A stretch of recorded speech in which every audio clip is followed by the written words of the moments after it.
4 fatos que Jesus compartilhou sobre Satanás que muitos não conhecem. Número 1. Jesus nos ofereceu importantes insights sobre Satanás. Inicialmente, ele o identificou como o inimigo e o maligno, conforme registrado em Mateus capítulo 13 versículo 39. Jesus referiu-se a Satanás como inimigo na parábola do joio, narrada em Mateus capítulo 13 versículos 24 e 30. Nessa história, Jesus ilustrou o reino dos céus por meio de um agricultor que semeou boa semente em seu campo. Entretanto, na calada da noite, enquanto os trabalhadores dormiam, o inimigo veio e semeou o joio entre o trigo. Quando a colheita começou a crescer, o joio também se desenvolveu. Os trabalhadores, ao perceberem a presença do joio, abordaram o agricultor dizendo: Senhor, o campo onde semeaste a boa semente está agora cheio de joio. Como isso aconteceu? O inimigo fez isso, esclareceu o agricultor. Devemos arrancar o joio? Indagaram os trabalhadores. Não, respondeu ele, pois, ao fazer isso, vocês arrancariam também o trigo. Deixem ambos crescerem juntos até a colheita. Então, instruirei os ceifeiros a separar o joio, amarrá-lo em feixes, queimá-lo e armazenar o trigo no celeiro. Ou Mateus capítulo 13 versículos 36 e 39. Depois de deixar as multidões do lado de fora, Jesus voltou para casa, e seus discípulos pediram: por favor, explique-nos a parábola do joio no campo. Jesus respondeu: o filho do homem é como o agricultor que planta a boa semente. O campo representa o mundo, e a boa semente são as pessoas do reino. O joio representa aquelas que pertencem ao maligno. O inimigo que semeou o joio entre o trigo é o diabo. A colheita simboliza o fim do mundo, e os ceifeiros são os anjos. Um inimigo é alguém que odeia ou se opõe a outra pessoa, procurando prejudicar, contradizer ou lutar contra ela. Da mesma forma, um inimigo de Deus se opõe à presença e aos propósitos de Deus neste mundo. A Bíblia identifica Satanás, o diabo, como o adversário específico de Deus. Ao longo da história, Satanás tentou frustrar os planos de Deus, prejudicar os seres humanos e afastá-los de Deus. Além de Satanás, as Escrituras mencionam outros inimigos de Deus e de seu povo. Na Bíblia, um inimigo de Deus também é chamado de adversário ou oponente. Qualquer pessoa que desobedece aos mandamentos do Senhor é considerada inimiga de Deus. Em toda a Bíblia, o diabo é referido como maligno, ou João capítulo 5 versículo 19. Entendemos que pertencemos a Deus, enquanto o mundo como um todo está sob a influência do maligno, ou 1 João capítulo 5 versículo 19. Os seguidores de Cristo estão firmemente enraizados em Deus, mesmo que a maioria da humanidade esteja sob a influência de Satanás. Cristo veio e nos concedeu discernimento espiritual, 1 João capítulo 5 versículo 18. Compreendemos que todo aquele que nasceu de Deus não persiste no pecado, pois aquele que nasceu de Deus o guarda, e o maligno não o atinge. 1 João capítulo 2 versículo 13. Quero me dirigir a vocês, pais, porque conhecem aquele que existe desde o princípio. E a vocês, jovens, escrevo porque venceram o maligno. Aos filhos, escrevo porque conhecem o Pai. Número 2. O governante deste mundo. Quando Jesus antevia sua morte, ele proclamou: agora é o momento de julgamento deste mundo. Agora o príncipe deste mundo será expulso. Ou João capítulo 12 versículo 31.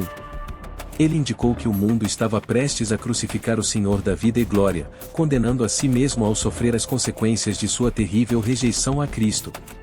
A nação estava prestes a ser considerada culpada, e a humanidade estava a ponto de ser julgada. O líder supremo deste mundo é Satanás, de maneira verdadeira. Satanás foi completamente derrotado pela crucificação. Ele pensava que havia se livrado do Senhor Jesus de uma vez por todas. No entanto, o Salvador providenciou um caminho de salvação para a humanidade, vencendo simultaneamente Satanás e todas as suas hostes. A sentença do diabo ainda não foi executada, mas seu destino está selado. Embora ele ainda esteja envolvido em atividades malignas no mundo, é apenas uma questão de tempo antes de ser lançado no lago de fogo. Quando o Senhor percebeu que o momento de sua traição estava próximo e que ele teria pouco tempo para falar com seus seguidores, Satanás se aproximava. No entanto, o Salvador sabia que o adversário não encontraria vergonha ou pecado nele. Em Cristo, não havia nada que respondesse às mais tentações do diabo. Seria insensato para qualquer pessoa, exceto Jesus, afirmar que Satanás poderia encontrar algo em seu caráter. Não falarei muito mais convosco, pois o governante deste mundo está chegando, e nele não há nada que pertença a mim. Ou João capítulo 14 versículo 30. Satanás exerce domínio sobre um mundo que inclui seres humanos e anjos separados de Deus. Este mundo abrange seguidores de religiões falsas e ameaça derrotar os verdadeiros filhos de Deus. Não se afeiçoem ao mundo nem ao que nele há. Se alguém ama o mundo, o amor do Pai não está nele. Pois tudo o que há no mundo, os desejos da carne, os desejos dos olhos e a ostentação dos bens, não provém do Pai, mas do mundo. O mundo passa, e também os seus desejos, mas aquele que faz a vontade de Deus permanece para sempre. 1 João capítulo 2 versículos 15 e 17, Nova Versão Internacional. O impacto de Satanás se estende às ideologias, à educação e ao comércio do mundo. Ele influencia os pensamentos, ideias, especulações e falsas religiões do mundo, que surgiram de suas mentiras e enganos. Mas os fariseus, ao ouvirem isso, disseram: Deste homem expulsa os demônios apenas pelo poder de Beelzebu, o príncipe dos demônios. Ou Mateus capítulo 12 versículo 24. A mente voltada para os desejos pecaminosos é ativamente contrária a Deus, recusando-se a seguir os princípios divinos, pois é incapaz de fazê-lo. Aqueles que vivem segundo os apetites e impulsos pecaminosos não conseguem encontrar a aprovação de Deus. Romanos capítulo 8 versículos 7 e 8, Bíblia Amplificada. Este universo é a resposta maligna de Satanás ao governo e ao reino de Deus, refletindo seu desejo de igualar-se a Deus, o que levou à sua queda. Agora, ele lidera todos os rebeldes que, assim como ele, sucumbiram ao pecado. Como está escrito: eu me exaltarei acima das nuvens, tornar-me-ei semelhante ao Altíssimo. Ou Isaías capítulo 14 versículo 14, Bíblia Amplificada. O propósito deste mundo é opor-se aos verdadeiros seguidores de Deus. Jesus disse: Vocês pertencem ao diabo, que é o pai de vocês, e desejam cumprir os desejos do diabo. Desde o princípio, ele foi um assassino e não se apegou à verdade, pois não há verdade nele. Quando mente, fala a sua própria língua, porque é o pai da mentira e da meia-verdade. Ou João capítulo 8 versículo 44, Bíblia Amplificada. Número 4. Como Satanás desejava testar Pedro. A história de redenção de Pedro é uma das mais notáveis já contadas. Inicialmente, Pedro era um pescador, uma figura associada à ação, coragem e vigor físico, como vemos em suas ações registradas na Bíblia. Contudo, Pedro enfrentou um desafio significativo, pois Satanás tinha seus olhos nele, e Jesus o alertou para conferir autoridade a essa situação. Durante a última ceia, Jesus advertiu Simão Pedro de que um teste de fé estava prestes a acontecer. Simão, Simão, Satanás pediu permissão para peneirar vocês como trigo. Ou Lucas capítulo 22 versículo 31. O discípulo parecia estar em apuros. Satanás queria abalar violentamente a fé de Pedro, mas Jesus assegurou que havia orado por ele, para que sua fé não falhasse. Esse relato poderoso destaca como, mesmo quando Satanás buscava enfraquecer um dos discípulos mais próximos de Jesus, a intercessão do Senhor prevaleceu, demonstrando a confiança necessária no fiel servo de Deus. Mas não foi apenas Pedro que enfrentava perigo. Em Lucas capítulo 22 versículo 31, a palavra vocês só é plural.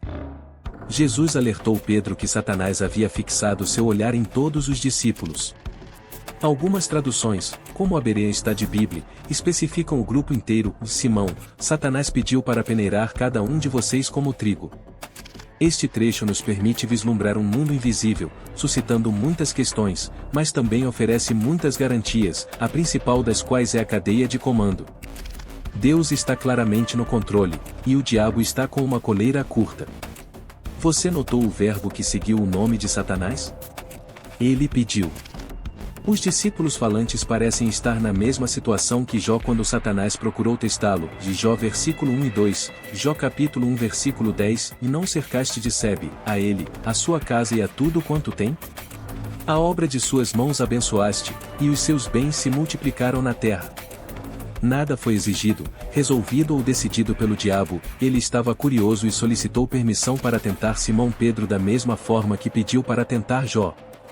Isso não muda nossa percepção da antiga serpente? Deus usará todas as criaturas para o bem de seu reino. A palavra Satanás significa adversário ou acusador. Ele acusa o povo de Deus de fazer o mal. Zacarias capítulo 3 versículo 1. Então, ele me mostrou o sumo sacerdote Josué, que estava diante do anjo do Senhor, e Satanás, que estava à sua mão direita, para se lhe opor. 1 Pedro capítulo 5 versículo 8 aconselha de mantenham-se sóbrios, vigiem. O diabo, opositor de vocês, circula como um leão rugindo, buscando a quem devorar. A expressão peneirar como trigo é uma metáfora que sugere agitar intensamente alguém. Nos tempos bíblicos, o trigo ou grão era separado da sujeira e impurezas por meio de uma peneira grande. Durante esse processo vigoroso, as impurezas se desprendiam do grão bom e utilizável. Satanás tinha como objetivo ao peneirar Pedro e os outros discípulos como trigo esmagá-los e destruir a fé deles. Na realidade, o adversário busca destruir a fé de cada crente, e João capítulo 10 versículo 10, o ladrão não vem senão para roubar, matar e destruir, e eu vim para que tenham vida e a tenham em abundância. Jesus assegurou a Pedro, eu orei por você, Simão, para que sua fé não vacile. E quando você se converter, fortaleça seus irmãos, ou Lucas capítulo 22 versículo 32. A liderança da igreja primitiva mostrou que a oração do Senhor por Pedro foi atendida. Jesus não prometeu remover o iminente teste de Pedro, ele orou para que sua fé permanecesse firme. Na vida cristã, é natural enfrentarmos desafios ao buscar o reino de Deus, Atos capítulo 14 versículo 22. Deus utiliza essas experiências para moldar nosso caráter, fortalecer nossa fé e nos tornar mais parecidos com Jesus. Romanos capítulo 8 versículo 28, Tiago capítulo 1 versículos 2 e 4, 1 Pedro capítulo 1 versículos 6 e 7. Nisso vocês se alegram, embora agora, por um pouco de tempo, se necessário, tenham sido afligidos por várias provações, para que a genuinidade da sua fé, mais preciosa que o ouro perecível, mesmo sendo provado pelo fogo, seja encontrada para louvor, glória e honra na revelação de Jesus Cristo. Jesus está conosco, intercedendo em nosso favor. Dá-nos força e intercede por nós sempre que enfrentamos desafios. Filipenses capítulo 4 versículo 13 nos diz, eu posso enfrentar qualquer situação com a força que Cristo me dá. É reconfortante saber que a oração de Cristo limitou o poder de Satanás de nos abalar intensamente, assim como fez com Pedro. Quando enfrentamos a perseguição do maligno, lembremo-nos de que Jesus Cristo está sempre presente para interceder por nós. Hebreus capítulo 7 versículo 25 destaca, dele é capaz de salvar completamente aqueles que, por meio dele, aproximam-se de Deus, pois vive sempre para interceder por eles. Jesus confiava que Pedro se recuperaria e ajudaria os outros discípulos. Outro motivo pelo qual o Senhor nos permite passar por tribulações é ensinar-nos a auxiliar o crescimento na fé dos outros. 2 Coríntios 1h06, CNKJV, e afirma, e se enfrentamos tribulações, é para o vosso conforto e salvação, se somos consolados, é para o vosso conforto, o qual opera suportando pacientemente as mesmas aflições que nós também enfrentamos. Antes da negação tripla, Pedro estava excessivamente confiante, confiando em sua própria força. Contudo, após ser testado intensamente, Pedro percebeu a possibilidade de falha devido à fragilidade humana. Marcos capítulo 14 versículo 38, vigiai e orai, para que não entreis em tentação, ou na verdade, o espírito está pronto, mas a carne é fraca. Agora, Pedro, compreendendo a facilidade de cair, desenvolveu compaixão e misericórdia pelos outros, auxiliando-os a evitar os mesmos erros. A verdadeira fé e perseverança se revelam através do arrependimento e restauração, em vez de uma busca por perfeição sem pecado. Assim como Pedro, levantamo-nos e continuamos após a queda. Quando Satanás vem para nos abalar intensamente, temos Jesus Cristo como nosso advogado, intercedendo em nosso favor. João capítulo 17 versículos 9 e 11, eu oro por eles, não oro pelo mundo, mas por aqueles que me deste, porque são teus. Todas as minhas coisas são tuas, e as tuas coisas são minhas, e nele sou glorificado. Eu não estou mais no mundo, mas eles estão no mundo, e eu vou para ti. Pai Santo, guarda em teu nome aqueles que me deste, para que sejam um, assim como nós. Jesus iniciou uma boa obra em nós e a completará. Filipenses capítulo 1 e 6, estou completamente certo de que aquele que começou uma boa obra em vocês a levará adiante até o dia de Cristo Jesus. Todos atravessamos o vale do fracasso, a questão é como você reage a isso. Muitas pessoas desistem e trocam uma vida vibrante no serviço do reino por uma vida derrotada. No entanto, o fracasso não precisa ser o fim, é uma oportunidade para um novo começo com a força de Cristo. O inimigo esperava abalar a fé de Pedro a ponto de afastá-lo de Jesus, mas Pedro estava decidido a cumprir sua promessa, mesmo que todos os outros desistissem. Marcos capítulo 14 versículo 29, e mesmo que todos te abandonem, eu não abandonarei. Satanás, no entanto, compreende o poder do medo. Seu objetivo ao nos abalar intensamente é enfraquecer nossa fé ao ponto de não sermos mais úteis a Deus, querendo nos afastar das atividades do reino do Senhor. Por isso, ele se concentra em nossas vulnerabilidades. Quando pensamos que somos invulneráveis ou bem protegidos, e o diabo tem êxito, experimentamos desapontamento e desânimo. No entanto, isso não precisa ser assim se estivermos dispostos. Deus pode usar o fracasso para realizar uma purificação espiritual. Pedro deixou de lado seu orgulho e vestiu a coragem do Espírito Santo. Ele enfrentou a possibilidade de humilhação pública, perseguição e até mesmo morte para compartilhar o Evangelho. O fracasso tornou-se um impulso para fortalecer sua fé e um serviço genuíno. É consolador saber que Deus é sempre mais poderoso que Satanás e que, ao confiarmos nele, podemos evitar a ira do maligno e receber a coroa da vida. Mas a mensagem não se encerra aí.